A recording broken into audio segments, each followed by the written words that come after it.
I've always enjoyed mixing flowers and vegetables. I find flowers very satisfying. I love having fresh flowers in my house. But I think a garden that combines vegetables and flowers it's very attractive. It looks great. I think the satisfaction of growing things and then having the fruits of your labor is just extremely satisfying. Also, to take a raw piece of land and to turn it into a productive garden, that feels like one of the great human activities, something that we're supposed to be doing.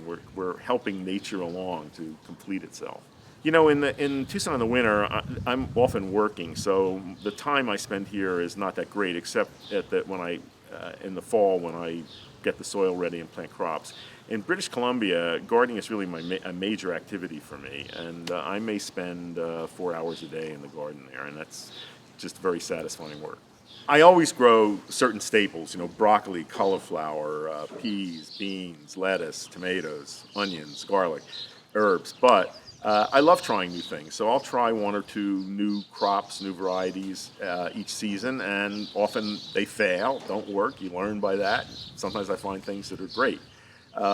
So I definitely like those challenges, and I would say gardening is a constant challenge. That every season is different. Sometimes it's unbelievably hot. Sometimes you have freezes. Sometimes there's too much rain. Sometimes there's an explosion of some kind of insect pest that you've never seen before. So I think that meeting the challenges of gardening, it's constantly exciting and difficult, sometimes frustrating, but very satisfying to work with. I haven't had great luck with sweet potatoes, which I'd love to grow. I just haven't had the right place for that.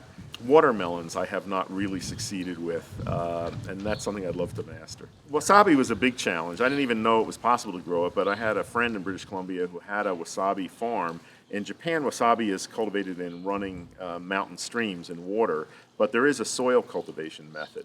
So I obtained some wasabi starts, and I prepared an area. I got one crop, and then it didn't persist. So I've just created a new wasabi bed up in British Columbia, and I planted it last fall. So when I go back this summer, I'll see how it's doing. I'm hopeful. I would love to be able to have wasabi. I also haven't mastered horseradish, by the way. Something that's supposed to be very easy to grow, and I love. Can't grow it in Tucson. Should do well in British Columbia, but I haven't figured out yet how to get long, fat, straight roots. They're all branchy.